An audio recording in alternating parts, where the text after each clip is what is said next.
Welcome to Jones in for Sports. Don't forget to like and share. If I find you posting store links and comments, I'll cut you, block. Yeah. What's up, everyone? Welcome to another episode of the Jones'NForSmoke podcast, brought to you by Jones'NForSports. We make sports better. And as always, I'm brought to you with my co-host, Alex from Fantasy Football 420, or 420 Fantasy Football. What's going on, brother?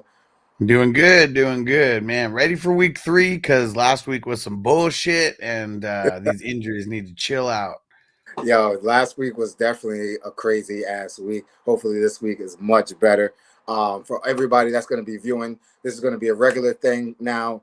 Me and Alex going to be doing this every Saturday, collaborating Jones for Sports and 420 Fantasy Football, doing this every week, bringing you guys the best smoke that we can bring you guys. So appreciate everybody that supports us. Our guy Daniel out there, shout out to you, my guy. Appreciate you. Any questions, obviously, to put them in the comments. And then for anybody else that's watching, obviously do the same thing. So, Alex, I'm going to start with you. You already kind of kicked it off. What is your first smoke of the week? And before we start that, we got to light it up, everybody. Yeah, let's get it going. Man, my first smoke of the week. It's all these injuries, man. Like, that's really what this comes down to is like, man, people need to get right out there. I know we don't want our players to get hurt in the preseason, especially, the NFL owners and blah, blah, blah. But man, they're getting hurt in the beginning of the season. And isn't that worse? Like, wouldn't we rather have them hurt before the season starts if they're going to get hurt anyways? And then we can plan correctly, and that's really my beef is the preseason, man. A lot of this comes down to the preseason. Players aren't ready for week 1. A lot of them a couple snaps before the season. Some of them don't even play any snaps in any games. I like it the way that it used to be because it used to get us a little bit more ready for week 1 fantasy football wise. It was like week 1. It was, the players would play like 1 drive, 2 drive. And then like week 2, players would play like a quarter. And then like week 3, they'd play like a half. And it was like, and then everyone's ready. All systems are go at that point. And then nobody played week 4 except for the people trying to make the team last second. And shout out to Bob Nix. That's Bo Nix's dad in the chat. What up? And then, like, week 3, they shout out to him, man. Shout out to him. Oh, sorry. Got that. But yeah, no, I absolutely agree with you that these injuries are killing everybody. And that was going to be my next point comes back to preseason.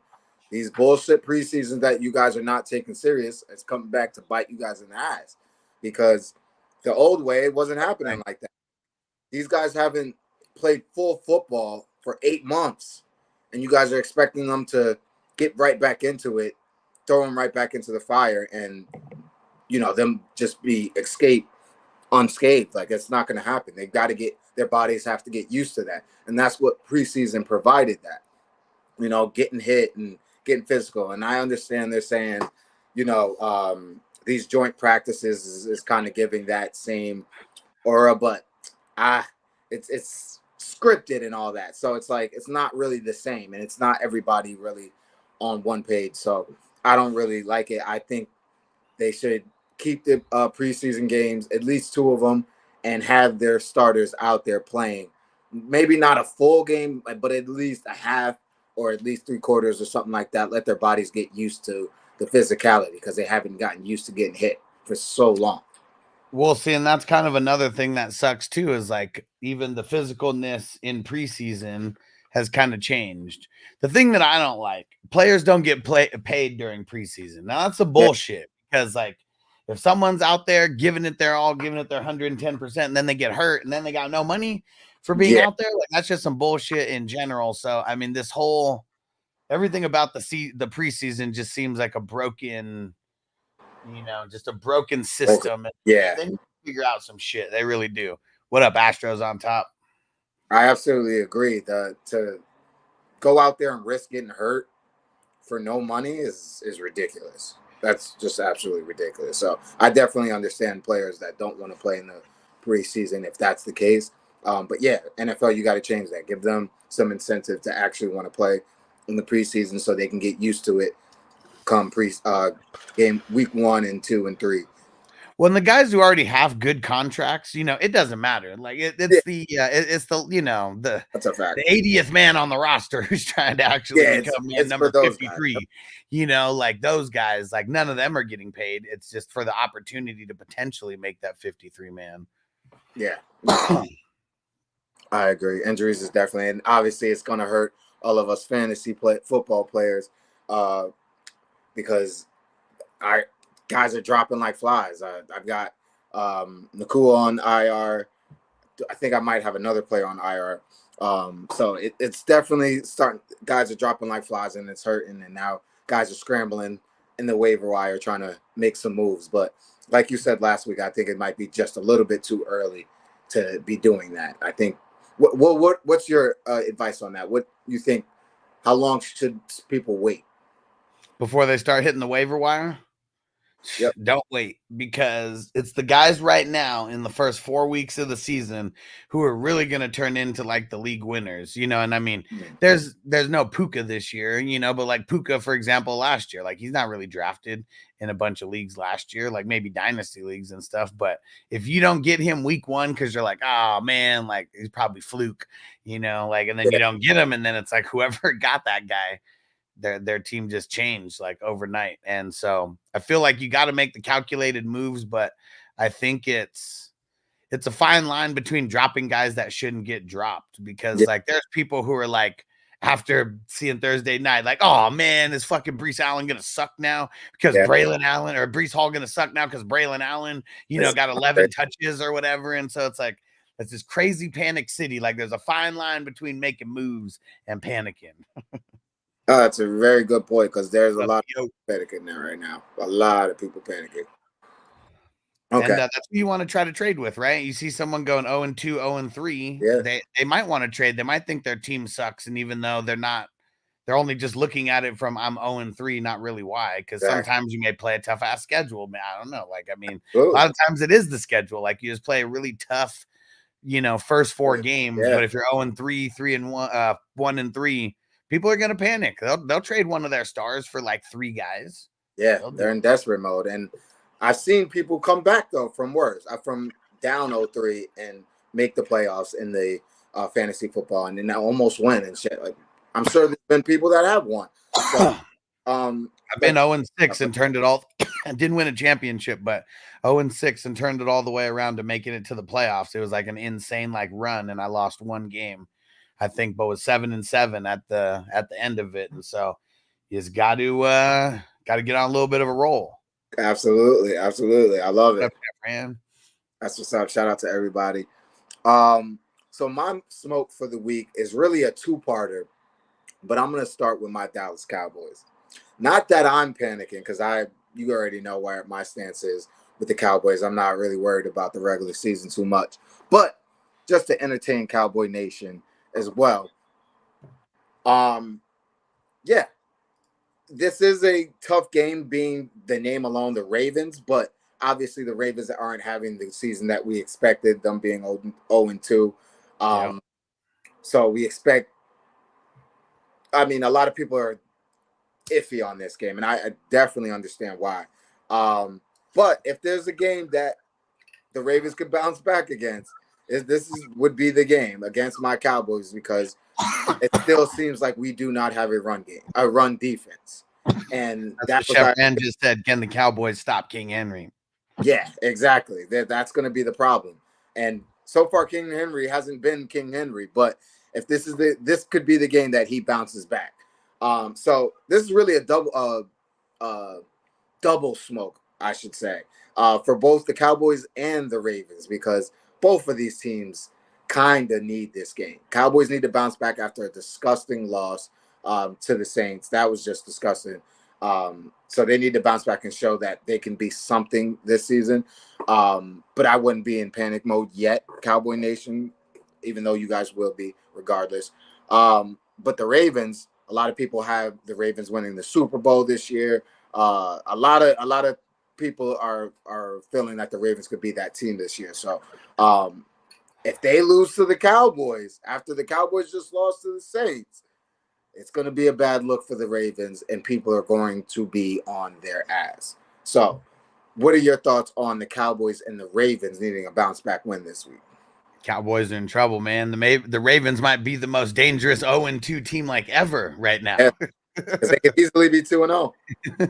Yeah, and you just look at who they played. I mean, last week, I don't know, like if the Raiders are going to be a team who, they can win some of these games that they should be losing by potentially 3 points, that's going to shake up a couple things in the AFC. But you could just tell that line, the chemistry is not really there yet. So that's why I think the Cowboys are in trouble. There's like another week of their line getting chemistry together, even though Derrick Henry's kind of been a shell of himself because that line has been trash. Still has 2 touchdowns on the season, so it's not like he's not doing anything. It's just like there's not a lot of momentum going. But I think that the way that the Cowboys are going to have to like approach this is they need to come out and smack the Ravens in the mouth, because like that's what I saw from the Ravens over these past couple weeks is like if they go down, they're kind of not sticking to the script anymore like they used to. They kind of like even versus the Chiefs, they tried to go high tempo and like, they're not giving Henry the ball. Like they're giving the ball to Flowers a bunch, but it's like their line's not protecting Lamar. So he can't fucking, get a couple seconds to let people get open. So, but the Cowboys don't really have a rush. So it's going to be if they can really stop King Henry, because that's totally been their weakness, the run D so far. Yeah, absolutely. This is the smoke's going to go out for Michael Parsons, Lawrence, the D line. Like they're going to have to show up. They're going to have to punch first and put the Ravens in a position to where they're going to have to fight back, which we've seen they haven't been able to come back from that. So Dak's going to be has to have a bounce back game. This is going to be huge for him. We got to run the ball still. We got to show that threat of running the ball, even though we don't have the best running game. But they were decent, I would say, at least in the first game. Last game, we didn't have anything. We were playing from behind, so we didn't. What's your thoughts on Rico right now? Because I know there was, even though not high expectations in the fantasy world, there's some expectations because no one thought that Zeke was going to be like a number one or, right. Zeke's still being drafted as a flex guy, if not a bench guy. Yeah, absolutely. My thoughts on Rico is I don't see him having such a great year. I think he'll have some splashes like Tony Pollard did, where he has some big gains or big touchdowns, 50 plus or whatever. But I think that's probably going to happen, obviously, against the bad teams that will play those seasons, like the Giants and things like that, who we play next week. Up against bad D lines, like things like that, I can see him having splashes like that. But as far as him being the replacement for Tony Pollard, even though I wasn't big on Tony Pollard either, I don't see. Yeah, like I just don't see that kind of a season for him. I think he'll be decent. I think he's more of our first and second down guy. I really think Zeke should be our third down guy, short distance, goal line type of guy. Rico is he's got the speed and all that stuff, kind of like Tony Pollard did. So, and he has a little bit of agility. So, but he's not really a big back. So that's why I don't see him really being a number one guy. So I kind of understand Zeke being the number one guy, but I'm real iffy because I just don't really trust our running back group in general. But I am interested to see what we look like when what's his name that we just got? He was just on the Jets. Cook. I want to see what Cook looks like. A lot of people are saying he's cooked himself, and he might be. That might be true, but I want to wait. I want to wait and see because I did see some flashes where he looked good. So hopefully that's the case. But I don't really trust our run game this year. I think it's really going to be mainly Dak. Just going to have to be great. That's really what it comes down to. Chef Rand said, as a Titans fan, you get up 2 scores on Derrick Henry team. You can get him out of the game plan. I mean, It's just because teams aren't sticking with it. Like, I mean, if he gets fed 20, I mean, I don't know. It's still a little bit different, but than it used to be. But give him 20 or 25 touches. I mean, he wears down the defense. Like, people get tired of tackling him in the fourth quarter. Like, man, like, you want to tackle a 250-pound beast that's going to, like, knee you right in the stomach as you're trying to tackle him? Like, shit's going to hurt in the fourth quarter. Yeah, absolutely. Absolutely. It's going to be interesting. But I'm going with my boys this week. I really am. Just because I haven't seen much from the Ravens this week, and I think the Cowboys could bounce back. Would I be surprised if we lost? Not one bit, and it wouldn't change my emotions or anything like that. But I could see us winning this game just because the Ravens don't look like they're fully where they want to be yet either. So again, it's week 3. This is going to be where we start to see the team starting to become themselves, and if they're going to be a good team or not. Like, this is when starting week 4 is when I'm really like, all right, there's no more excuses, but this is where it really starts to begin for me. Yep. A lot of filling each other out in the first 4 weeks. Absolutely. So what do you have? What's your next smoke? Who else you got smoke for? Man, I got smoke for the Panthers. Ooh, I like this. Because you gave Bryce Young another chance going into the season. I know you had to, but like, what do you do with this kid at this point? Like, I feel like you just got to trade him because like, you're not a good fit for him. He's not a good fit for you. And like, you're literally just going to ruin him at this point. So hopefully they're smart enough to just make a move and move on from him. I don't know who the fuck would want him, but I know that they're not getting for him what they gave up to get him. Like, nowhere close. It sucks, man. I feel bad for Bryce Young because as much as he like sucks on the field, you know, like a shitload of it's the Tampa, like the Panthers' fault with all this. Yeah, absolutely. I think that's a great one. Underrated. The smoke for that. Bryce to Miami. That's not too bad. With the quick receivers, quick fast offense. That could work. I don't know about down the field as so much with Tyreek Hill, but it would have to be, kind of what they did last year, which was kind of like dump offs, 5-yard plays, and see what they can do with that speed. But yeah, no, I think the Panthers definitely deserve some smoke because they did all of that just to now have to bench him and have to say, oh, well, he's going to have to learn behind. Well, no, that wasn't the plan. That was not the plan. The plan was, this is going to be your starter. This is your future. And you guys did not prepare him and set him up for success. So, and now you like, what's your thought about that on the QBs, like sitting, even first rounders, top, even if you're the 101, like what's your thought on a QB like sitting? I think it depends on the situation. Like, in a situation like the Panthers, if they had a veteran quarterback on that team already, like, we'll say like what's his name? Who do they got right now?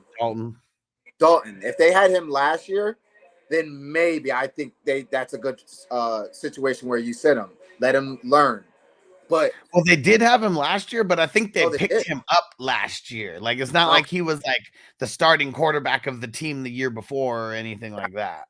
Right. Like, if it's a situation where you have a veteran quarterback that knows that system, been there on the team for a little while and has played well under that system, then yeah, you let him sit and learn under that system until he's ready, and don't throw him in the fire where he's gonna look like shit and you can't even really get much for him because, again, who's gonna really want him at this point? But in other situations like the Texans last year, they got a quarterback that was who I thought should have been the number 1 overall pick, who I thought was better than Bryce Young. I'm glad he wasn't because, man, the Panthers might have screwed him over. Yeah, I agree. I agree. They would have screwed him too. Absolutely. So I'm glad that he ended up with the Texans. But yeah, he got put in a good position. New coach, who's been a NFL player, great NFL player, had weapons around him. We didn't know they were going to be this good, but turns out they were. They were threats. And in those situations, yes, you absolutely do start those guys. So I guess it all depends on the situation. What are your thoughts on that? Well, it for sure depends on the situation because, like, look at the Fields situation in Chicago, because Good I never thought Fields was any good, like at all. Like, I mean, I'm not talking college. I'm just talking about what he showed in the NFL. Yeah. He should have been sitting behind someone. He shouldn't have been forced into it right away. And their line's garbage. And for him, they didn't even have any weapons or anything like that. But the line is just trash. He's got to run all the time because he doesn't even have a couple seconds, to sit in the pocket and check any progressions. And then it's like, okay, this is all Fields' fault. We're just going to draft a guy who's like way more talented than him. And we're not going to fix the line, but we're going to get him a veteran weapon, and we're going to go draft. We're going to do what the Bengals did, and we're going to draft Jamar Chase instead of drafting a lineman. And I mean, I know the Bengals made the Super Bowl. They didn't win, but maybe teams thought that was like going to be a formula. But Jamar Chase, it was like Jamar Chase and Higgins, like it was Higgins and Boyd, and like that was all that they had over there. Like, why do you even go make a move for Keenan Allen if you know that you're going to draft a running? I mean, if you know you're going to draft a wide receiver anyways, like it kind of makes no sense. And then Keenan Allen's broken anyways, like he's not even playing. So yeah, it's just the Bears, they're just fucking up all around. But so my whole thought behind it. Look at a guy like Patrick Mahomes. He sits for 1 year, just 1 year. And it's not even, I mean, Alex Smith, former 101, pick, but I mean, a lot of years. But I think 13 years or something before Mahomes was drafted. So really the things that he learned from him was checking the ball down. And really it was like just not putting Mahomes in there right away. Because that team was good. Like, he probably could have been good with the team. Yeah. I don't know if he would have been better than Alex Smith. I mean, they made the playoffs. They did so good that they sat all their starters in week 18, and Mahomes played, and he did pretty good that game. And so I've seen too many of these quarterbacks get ruined in 2 years to say that it's not worth it, especially now with the new fucking whatever the fuck their union is now, with the new thing where the teams have the team option to get them for the 5th year. Why are you guys such in a rush to get them in there in the very first game of the very first fucking season of theirs if they're not even ready and you have a shit line? Look at Drake May. One last thing before I kick it over to you. Drake May. Why the fuck would you let Drake May play right now? He would have died in that game. Like, you let him get in there at the end because you feel sorry for Jacoby, because he's literally dying on the field out there, just getting smacked left and right by all of their linemen. Like, you could just literally ruin a quarterback in their first year, putting them out in a situation like that. Absolutely. And you're absolutely right about it, that these teams, a lot of fans, the casuals, don't think about the fact that these teams are out here putting quarterbacks in bad positions. And it's not really all the quarterback's fault. I mean, some of their play is bad, but you got to look at the situation. You got to look at their line, especially the offensive line. Like, you named a bunch of teams that were perfect to what we're talking about, with them not being in a great situation. Chicago, they're still going through it with their quarterback now. They thought getting all these receivers was going to fix it. No, that's not going to fix it. That wasn't your problem to begin with. It was the offensive line. And now no fucking time. He has no time in the pocket. No time. He's running for his life. And now you're back to where you started again. So it's really funny how these teams, these GMs, haven't realized how to build a offense. Like, it blows my fucking mind. That's my next smoke. It goes to you guys, to you GMs that are picking these fucking teams. Like, you can't fucking have an offense without the offensive line. It starts in the trenches. You get an offensive line, you get your offensive line straight, you get your defensive line straight, and then you get your skilled players. This is the one time that I'll ever say this. It's just this one situation for the GMs specifically. No one else, just the actual GMs of NFL teams. Maybe fantasy football isn't a good thing, because there's times where damn, this is like a fantasy football move happening in the NFL right now. Yeah, absolutely.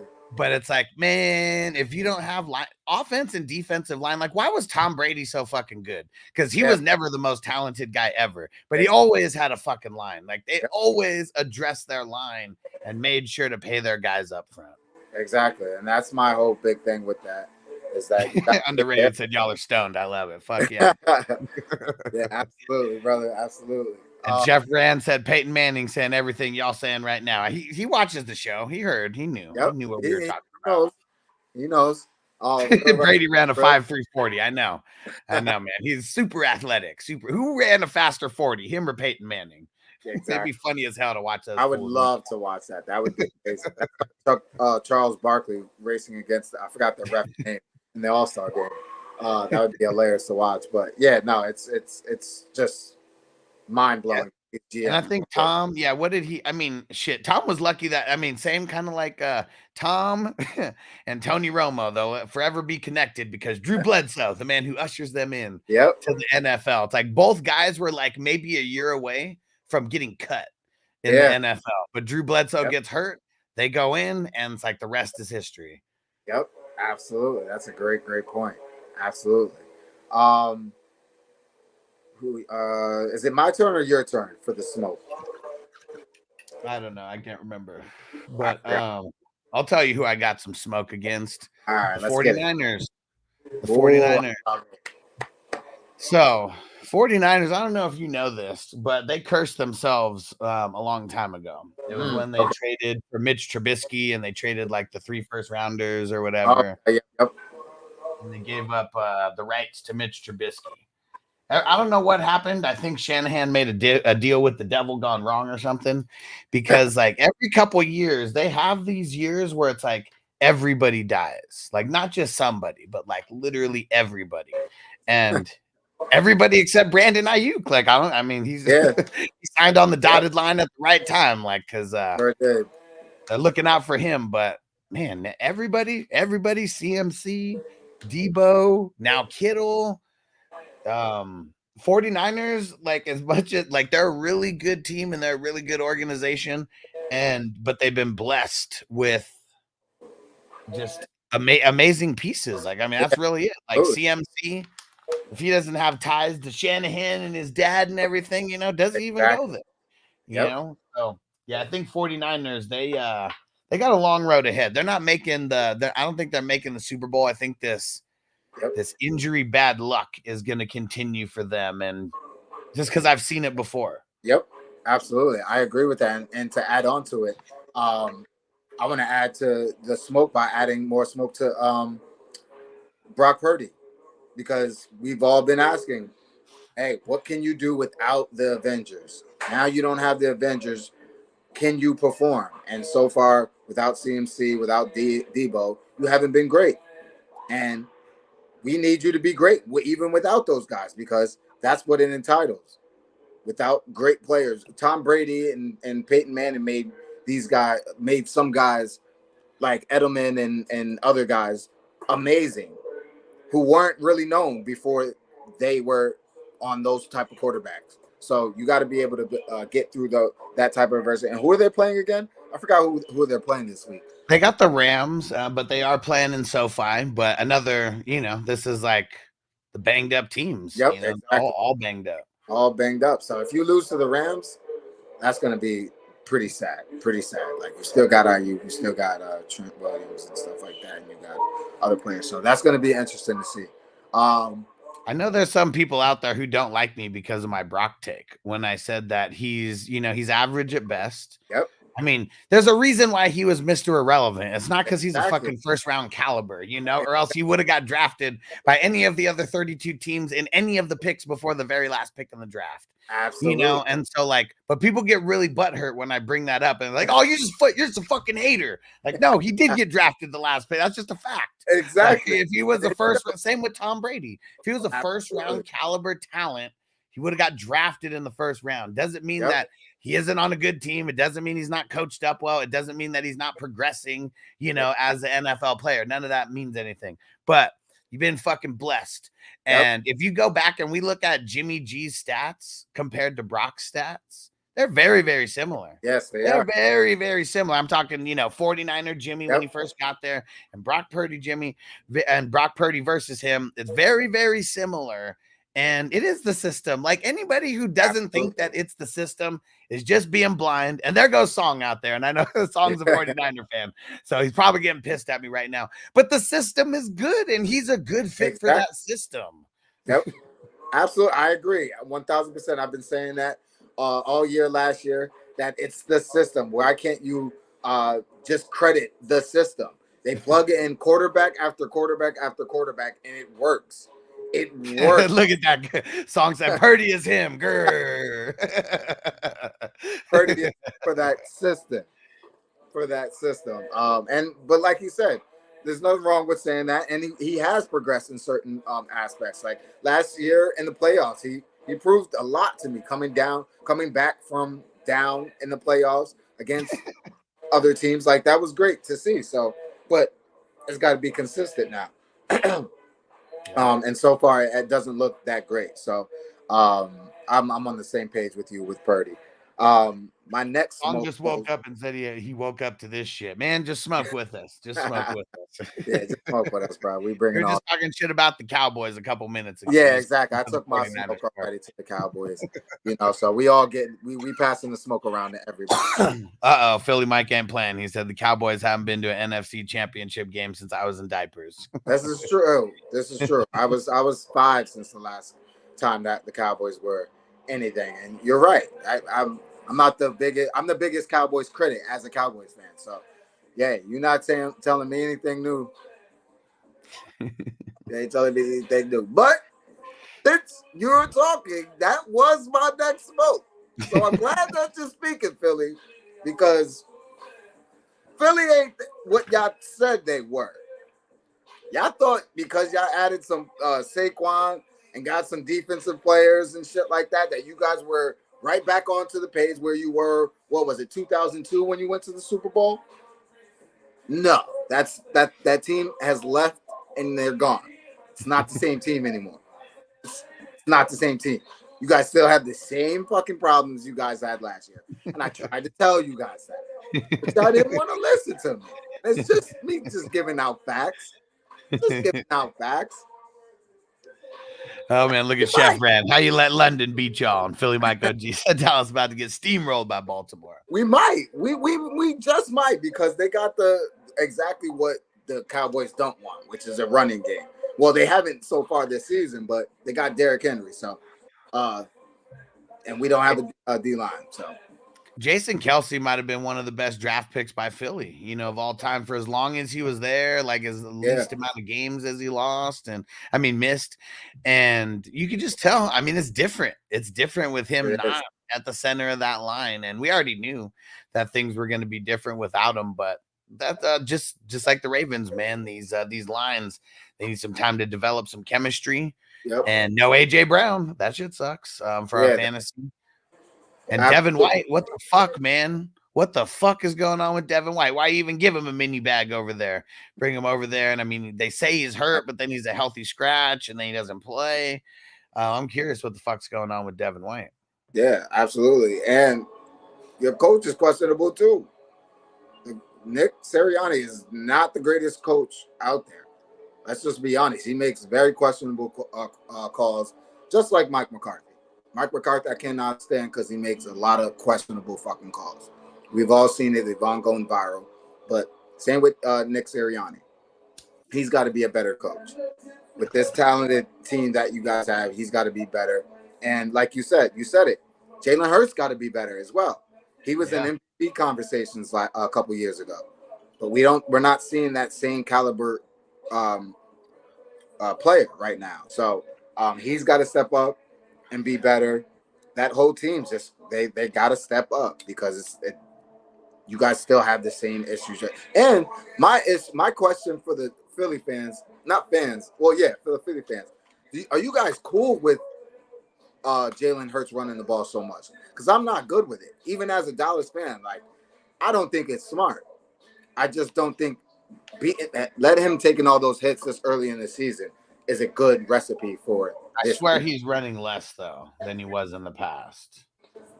Is he? Oh, okay. He had 13 rushing attempts each of the last 2 games. I guess I wouldn't have even thought that he had 13. I would have said like 9 or 10, but yeah, I don't know. It feels like he is running. It's Saquon, man. Like, I mean, because of him, it's almost like Hurts doesn't have to go run like this. But let me go look compared to like the first 2 games last year. Yeah, that's a good point. He ran it less. First game last year, he ran nine times. This second game last year, he ran it 12 times, and this year he's ran it 13 times. I feel like, is it because the line's breaking down quicker? That's true. That's true. That's a good point. That's definitely a good point.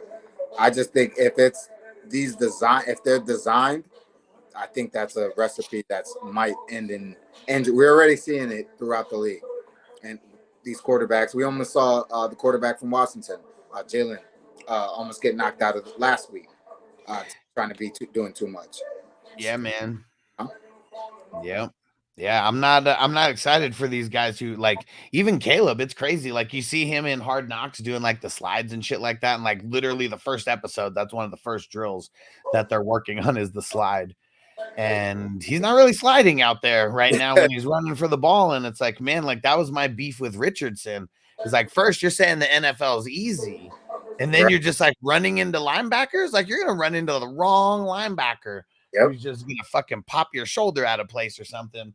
And I don't know why these QBs, man, like they need to fucking get on the ground. Get on the ground. You're not playing Madden. I know in Madden you want to go heads up with this is not Madden. You're not Josh Allen. He's like one of the only exceptions to doing that because he can take the hits. He's a big ass quarterback. But even him, I wouldn't even suggest him to do it because it relies. Man, you know these linebackers, they just want to fuck you up. They want to kill you. If they get a chance to lay a fucking clean hit on you, they're killing you. Absolutely, because once you become a running back, they can light up. I mean, obviously before you slide, but with the way the rules are for the quarterback in the pocket, not being able to touch them, when you become a running back, oh my God, they cannot wait to light you up. They cannot what up, wait. Jamie? So just go down early if you have to. You see a guy coming your way, he's 5 yards, go down. Just go down. Don't be a hero. We've seen too many guys go down this year already. It's just not worth it. I remember back in the day, people used to hate on LT because LaDainian, that LT, because he would like rip off like 40 yards and they just run out of bounds instead of trying to get the extra 5 yards. Yep. And like, isn't that the smartest thing? Like, I remember Tyreek on his podcast. He was like, I'm going out of bounds, man. He was like, if I can rip off any kind of play and you don't touch me, that's a win. Absolutely. That is a win. That's a win. He's absolutely right. Any play that you can get big yardage and not get touched, absolutely. You get out of bounds. Don't take the hit. I totally understand that thinking. So my next smoke, or actually, no, I think it's your turn. And hold on. Before we do that, we got a question from Caleb in here. Let's get the next one. He said, new to fantasy football, should I start Goff or Dak? I feel like I like Goff's matchup a little bit better. And then Kyren, B-Rob, or JT. JT's actually got a really tough matchup against the Bears. They've been kind of holding running backs down. Man, and then Kyren versus the Niners, that's going to suck. Yeah. I guess I'm probably just going to go Taylor just because I'll go Taylor and B-Rob. Yeah, B-Rob and Taylor. I like that too. And Golf, for sure. And then choose 2 out of the wide receivers. Neighbors, Amon-Ra, Cooper, Higgins. And they said that Higgins is like good to go. So I don't know if he's going to get a full complement of snaps, though. They got Commanders this week. They got Washington. And Washington, I mean, man, they're giving up the booty to like every position out there. Yep.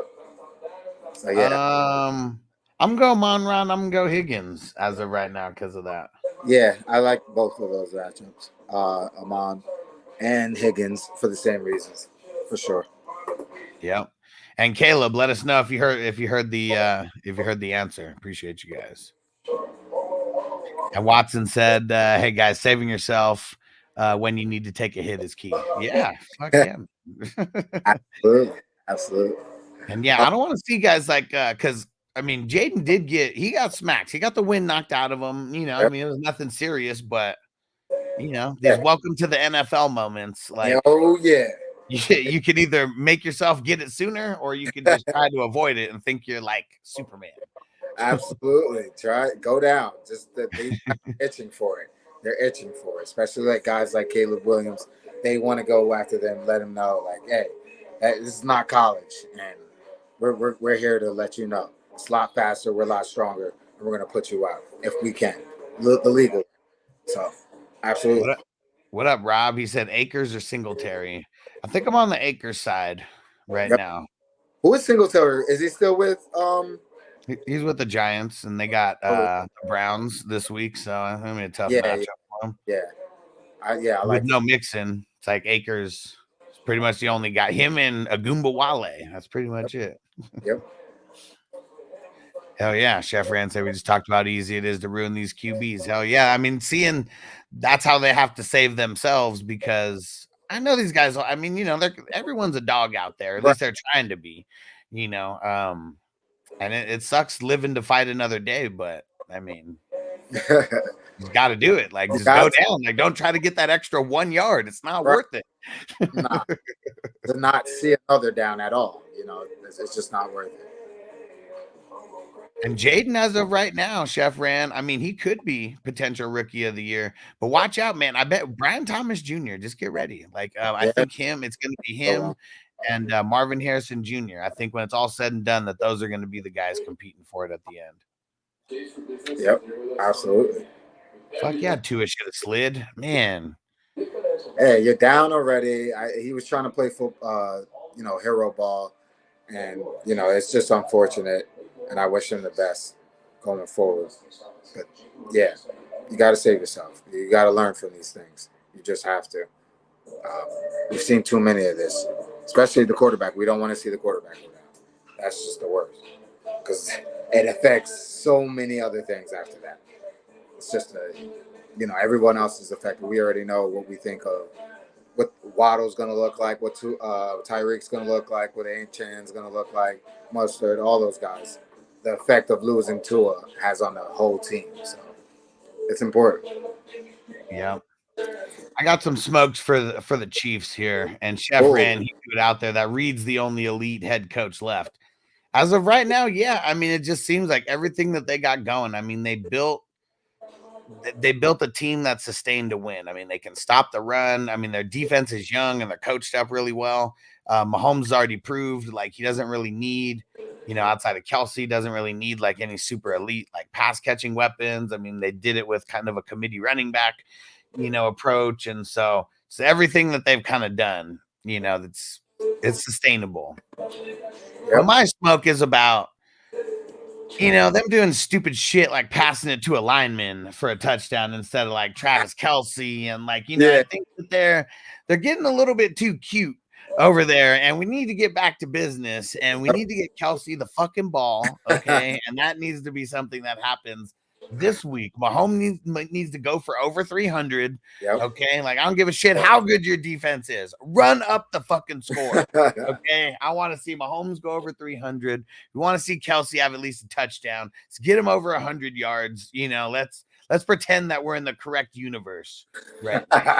Yeah. I can't agree with you more, because I got Mahomes as my quarterback, and he has not performed well for me at all so far this season.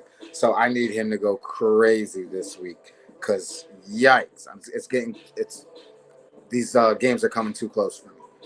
And Chef Ran, no. Rice has not replaced Kelsey. If you see, most of the time Kelsey's being double teamed and triple teamed out there, and I feel like they're almost doing it on purpose to just like move the defense into one specific spot, so then they can just like make Rice be wide open in a one-on-one fucking play.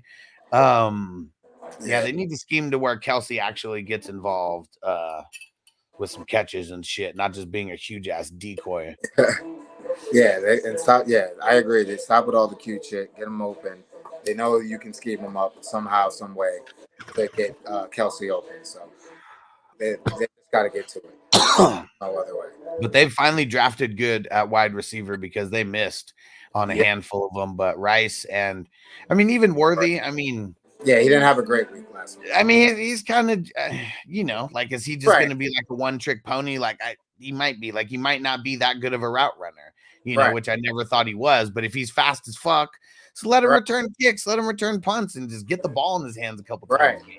That's all you got to do. You don't got to make it too simple. And I'm sure, like you guys said about Andy Reid, he'll be able to find a way to scheme him into the offense to get him the ball and make him do whatever he can do with that speed.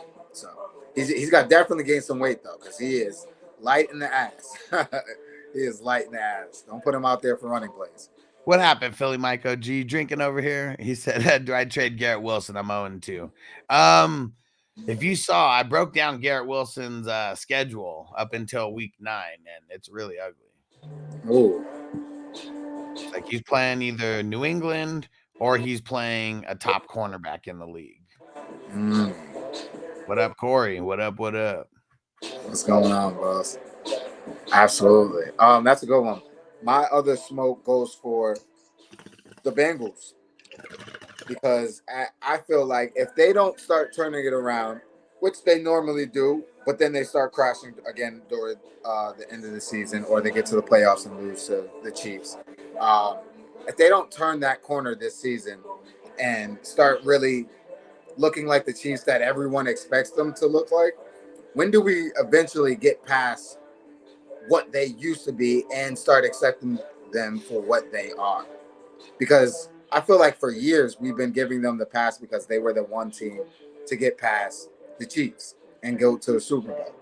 And they've been successful during the regular season. But other than that, they haven't really had that much success outside of that. So if they don't get there again this year, when are we going to be able to give up on that pass? Well, I guess it just depends on what lens you're looking through it from, because I don't know. There's still people who think like the jury's out on Trey Lance, even though I've been talking shit about him like forever. So it's like there's some people who just give like, you know, oh, Burrow was hurt, so it's like that year almost didn't count. Okay, well, he got hurt this year too, so it's like it almost didn't count. So it's like there's some people who they'll give they'll give the leeway like on that, I guess. But I really feel like, I mean, if they can't go out there and beat the shit out of the Commandos, like, yeah, they got some issues there. I think really more of their issues, their defense has kind of been holding it down, but I don't know. It's like their pass rush isn't what it used to be. Where's Stranger at? I know he could point to what some of the Bengals' problems are, but pass rush isn't what it used to be. Their run game, like as much as they didn't, I don't know why they didn't want Joe Mixon back, because he made a huge difference for them. Moss and Chase Brown are really just whatever. Yeah. No, that's a good point. That's a good point. I'm just curious because I feel like that's always obviously it makes sense, obviously, with the injuries to Burrow. That's obviously a legit excuse. But even then, like when he comes back healthy and they go make it to the playoffs, they end up always losing to the Chiefs in a close one. But when are we eventually going to be like, well, I feel like some people still give Burrow the edge over Mahomes, and that's where like some of that smoke comes from and where that rivalry comes from.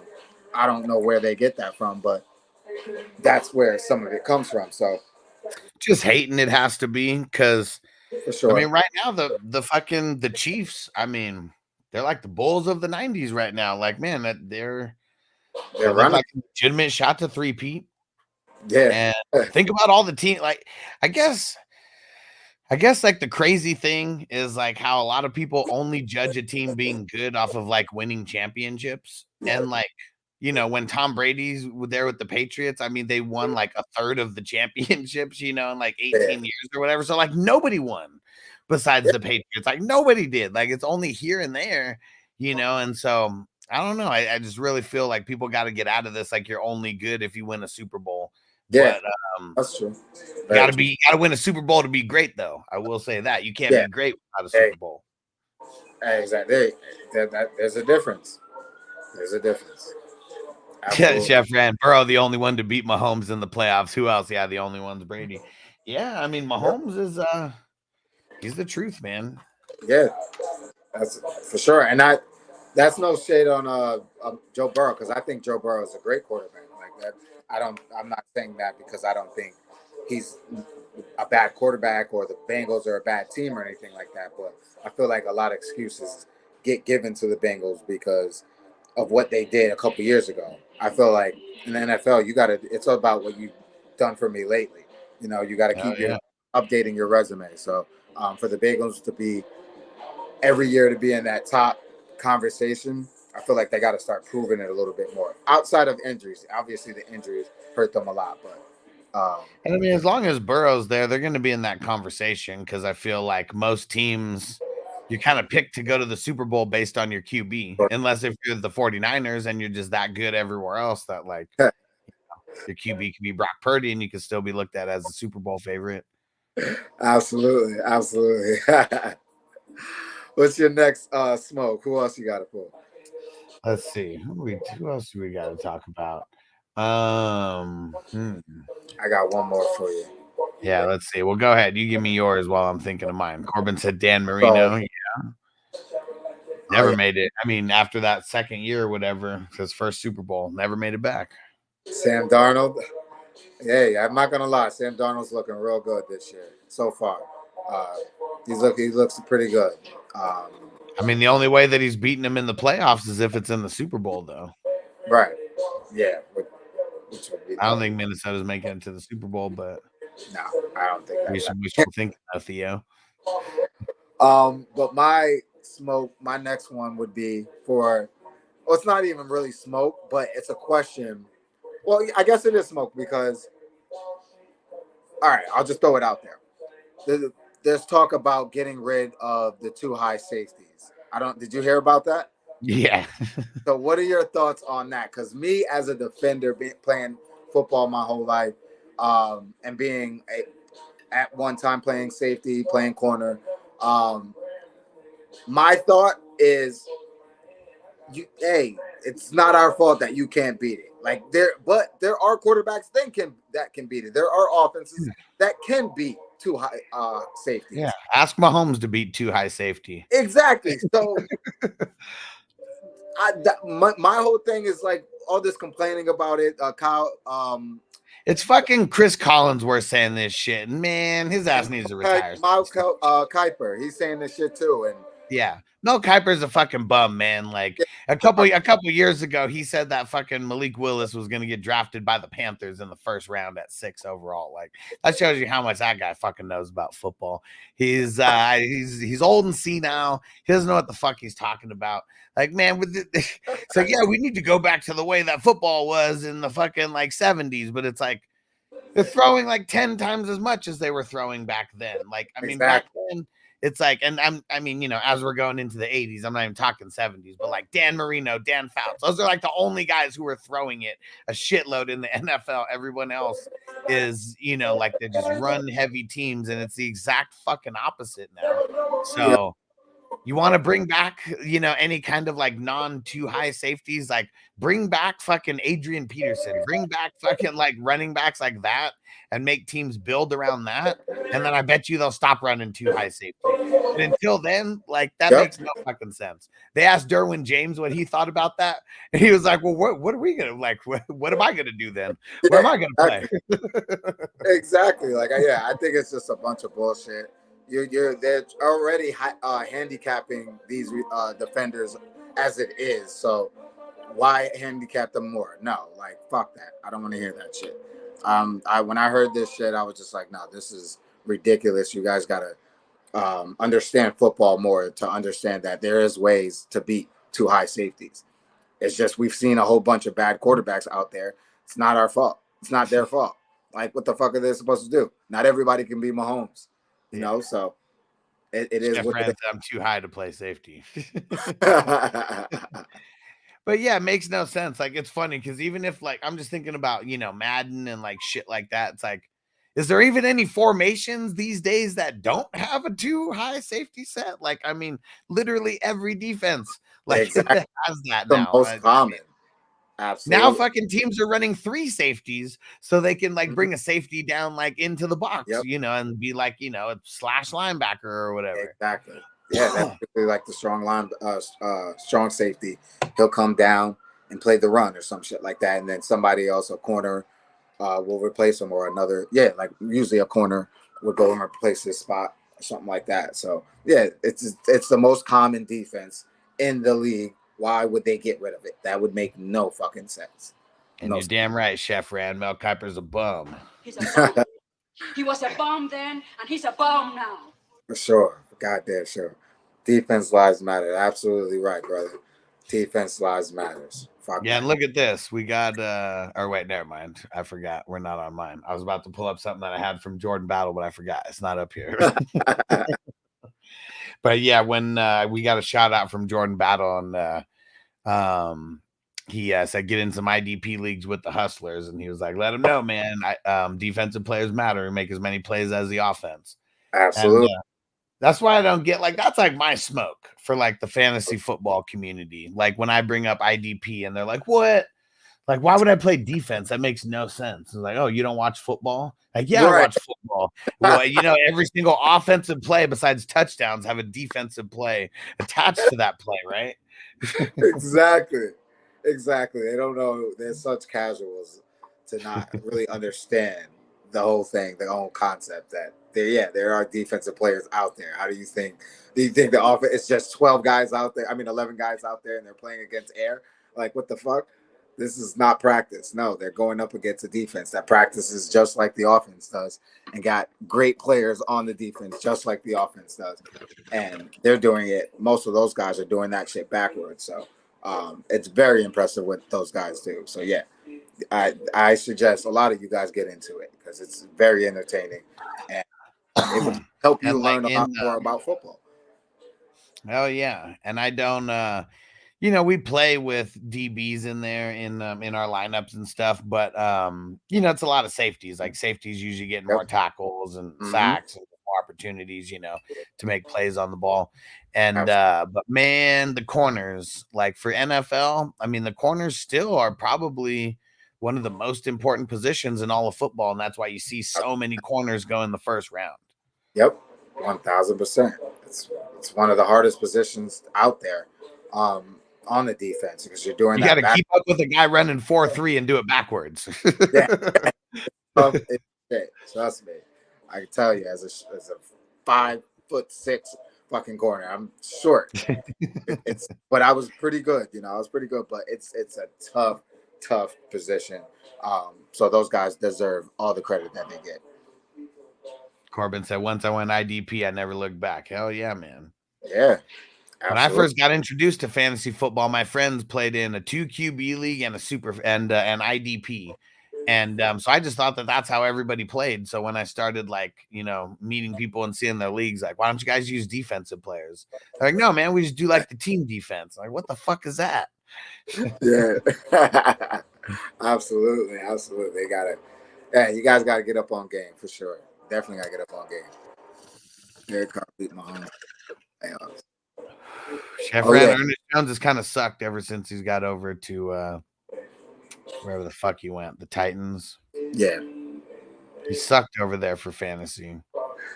Yeah, he did. He definitely did.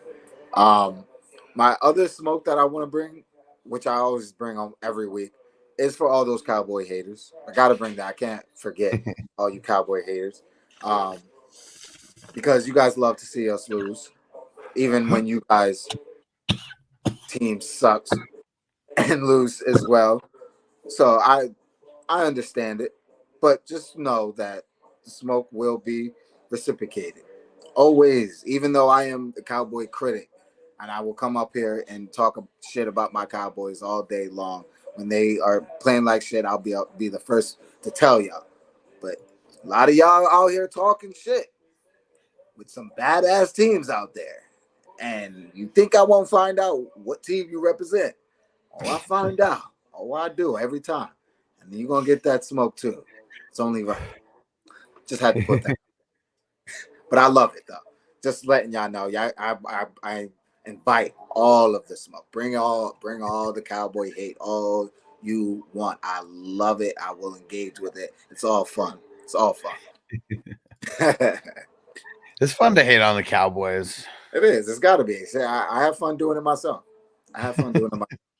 Especially with that. A lot of it's the Cowboy fans bringing it upon themselves, because for me, it was always the Cowboy fans and the Raider fans. I've always been surrounded by a bunch of them, and all of them, you know, they just talk about the Super Bowls, and most of them weren't even alive for the Super Bowls, you know, they witnessed, or, you know, most of them are just fans of the team because their parents were fans of the teams, and, you know, they inherited that, and that's fine.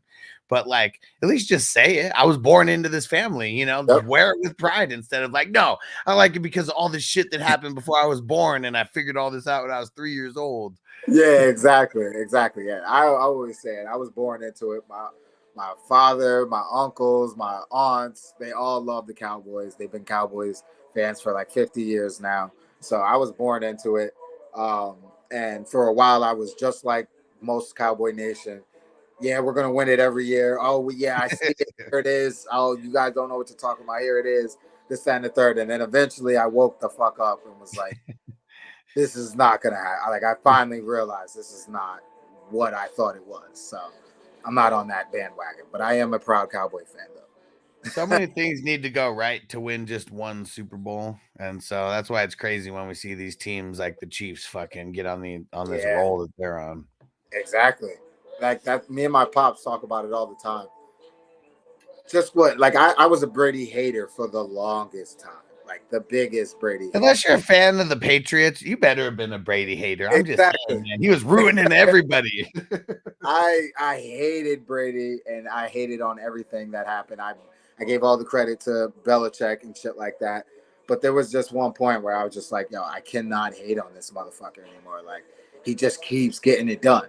He keeps getting it done. At some point, you just got to give your respect when it's due, you know? So, you know when I stopped hating on him? When was it? Never. I'll still hate on that motherfucker right now. He sucks at commentating. He's a bum. Yeah, that's true. Definitely got to get better at that. I think he's trying too fucking hard. Like, yeah, dude, just fucking talk. We don't want to hear you button up and try to be like whoever his fucking partner is. Like, no, we don't want to hear that from the greatest quarterback of all time. No, we want to hear you talk like you would talk in the fucking locker room, obviously outside of the cursing and shit like that. But we want to hear that. We want to hear what you, Tom Brady, the greatest quarterback of all time, sees. And we want to hear you say it that way, not the way the producers are telling you to say it. It needs to, you know, take a little page out of Tony Romo's book. Yeah, just have a little sip of something, you know, just loosen it up, man. It's not against the fucking rules for you to take a little sip of something, is it? Absolutely. Holy shit. It's bad. Yeah, he sounds like he's fucking doing one of those stupid ass commercials that he sounds like literally talking the exact same, like it's like a fake acting job that he's reading off a teleprompter or something. Yep. It's horrible. And he's hopefully somebody that like a Tony Romo gets in his ear and it's like, dude, just fucking relax. Like, you nobody expects much from you. They're gonna love you regardless. People expect everything out of him. I think I'm sure he puts that pressure on himself too. But that's true. That's I guess what that commercial was about. That's true. People are gonna. I mean, like we did say, we all were and still are Tom Brady. So we're always gonna find a reason. But yeah, no, that's my point. Was just you gotta have fun with it. You know, this is what we do. And don't take it personal. Some of you guys are taking that shit personal, and it's just fun. We love to talk. We all have our own opinions, and you're all entitled to it. But let me talk my shit too. That's all. Fran said IDP sounds awesome. It is. It makes it so it's more. I mean, it's almost like two teams in one because you got an offense and a defense. So it depends on how many spots you got, but right.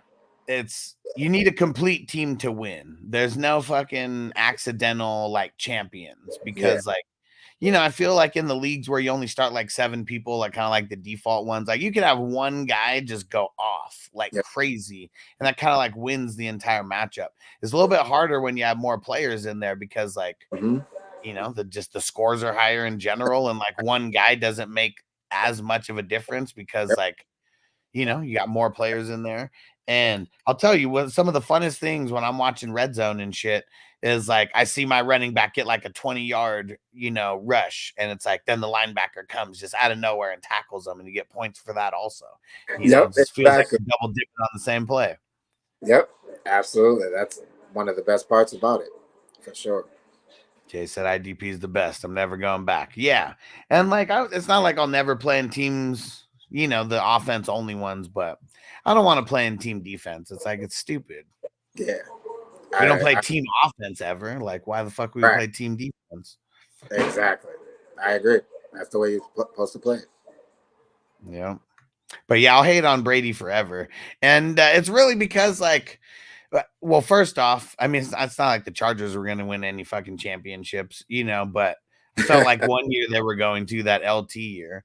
But, man, all the cheating that fucking happened, like while they were there, and like all that shit, like, come on, man. Like, if this look at the Astros, the Houston Astros, like if it was a bunch of white boys down in Houston on that team, maybe they would have got a pass. But it's like, I don't know, Brady and Belichick, like they get this pass for cheating, and I don't really get that. And I never will. And so Brady should always have that asterisk next to his name. If you hate Barry Bonds for cheating, you should hate Tom Brady for cheating. Don't switch up. I agree. I 1000% agree. I think a lot of people switch up depending on who they like and who they don't like, and that's just corny. You got to have that same energy for everybody, whether you like them or not. I 1000% agree with that. And I wish that the Chargers cheated more, like, I mean, it's if you ain't cheating, you ain't trying. I mean, exactly. One of the oldest things in sports, right? Absolutely. Yeah, Tony Romo for sure was entertaining. And all his calls, just getting them correct is just like crazy. I wish he played like that for our Cowboys, but I guess he was just better at commentating. You can tell that he's a little bit farther removed now because he's not getting the calls right as much as he used to, and he's not even calling them out as much as he used to now because all these different formations and shit. It's like it's different. Yeah, shit. He's never for it. Absolutely. Yeah. Definitely. But yeah, that's what Tom Brady needs to do. Just smoke a joint or fucking take a little sip of something. Like he's got to loosen up, man, because it's he's so awkward that it like makes me almost feel bad for him because it sounds like he's really trying and like it's not like it's just talking, like all this shit that you do on the fucking football field, like you can't just talk. Right, exactly. I agree. It's just talking. It's the game that you love, the game that you played for 20 plus years and known as one of the greatest to do it. So why not just be yourself? I hate it. I just hate it. Like we don't want to see our greats be in a box like that. Like just get rid of the script for him. Let the partner do all that scripted shit and let Tom Brady just see what he says. It's kind of like Peyton Manning and his brother when they have their Monday night show. They're hilarious. They're fucking hilarious. Like let them do it, and they give us great insight on the game. Just being themselves. So let Tom Brady have that same kind of leeway and give him a long leash and not have him so scripted to what you're used to doing because it just doesn't fit him well. Because as of right now, Tom Brady makes Booger McFarland look like John Madden. Like that's how bad Tom Brady is right now. That's a great fucking comparison right there. Right, Robbie said could still pull out a win in one of my IDP leagues after Stevenson shit the bed performance. Yeah, because in some of these regular leagues you only start like 7-8 people and like one of your guys gets like 1 point. Like it's almost cooked at that point. Yeah, those shits hurt. But yeah, like you said, the IDPs that having those other players, those extra players, can save your game, save your league. For sure. You got any other smoke? Have any other smoke? Yeah, I think what's going on, fellas? I think that was all of them. What I want to hear it from the in the chat. Who's got some smoke going on out there? Who's got the smoke for someone or a team? And Ballers and Briefs, what up? Yeah, absolutely. What smoke y'all got for this week? Like who y'all? There's a shitload of people watching. on Twitter, and I always wonder, is this like Elon Musk's, just like he has these bots to make like, just seem like it's all popular. Put some comments in the chat. Exactly. Twitter. Come on, X. Okay, use them Twitter fingers. Use them Twitter fingers. Let's go. Let's go. Right? Fucking Rob said bitch didn't even get any PT. Well, you hurt his finger. Remember when that face mask or whatever? Like something happened with his finger because they took him out and then he didn't play the rest of the half. I mean, it was almost done. Yep. Yeah, he went out immediately. Something happened. Absolutely. They're also getting the shit beat out of him. Yeah, at that point, for sure. That was ugly. What up, Nigel? Nigel's watching all the way in Serbia. What up, Nigel? Oh, nice. Appreciate it. Traded Ridley away for Swift. Oh, man. Why? Swift sucks. So my running backs are Pacheco, Stevenson, Chandler, Rico, Chubb. Wide receivers are JJ, Nico, Flowers. Dude, I mean, I don't really like Ridley that much because of Levi's, but like, man, they let him rush the ball like last week and he scored a touchdown. Like, what if that's like more of a thing? Yeah, exactly. That's something that they can rely on for sure. And Swift fucking sucks, man. I've never liked him. And like now behind this shit line, I think people think like he's running behind that Philadelphia Eagles line of last year where he stayed healthy and like had a decent average, throughout the season. But that's not Chicago. Yeah, that's not Chicago. I agree. I think that was just caught up in the moment. And hell yeah, Chef Randy said Ridley's on the come up. Yeah. Absolutely. They're definitely going to look for sure. Bake said the Bears defense is all smoke. Well, what do you mean by that? I mean, the Bears defense has actually been pretty good. Yeah. It's fucking TJ Edwards, man. Like, he's a beast. Yeah, he is. He definitely is. Yeah, no, I think that defense is legit so far. I think they can continue to do it too. And what'd Bob say? Said I'm a Bears fan. I wouldn't even touch Swift. Yeah, I mean, no real reason to. Oh, Nigel said I'm a Bears fan. I believe they'll come around. Okay, well, at least that makes sense on why you did it now. Got it. Yeah, it's okay for people to be homers with fantasy football. I'm a big advocate of like getting guys that you want to cheer for, but there's also a fine line of like, do you want that to, compromise you winning? Right. So there's a very fine line. There is. I got one Cowboy on my, actually no, two Cowboys, and I think they were very valuable. CeeDee Lamb and Brandon Aubrey, because I think Brandon Aubrey might take. Actually, I'm going to say that he's going to by end of the year he will be known as the best kicker in the NFL. And then CeeDee Lamb, him and Dak always have put up numbers every year. Now that both of them got paid, I think they continue to do that, even in losses, whether we have a good season or a bad season. They always put up numbers. So I thought it was a safe pick. But I don't just pick Dallas Cowboy players just because I'm a Cowboys fan. No.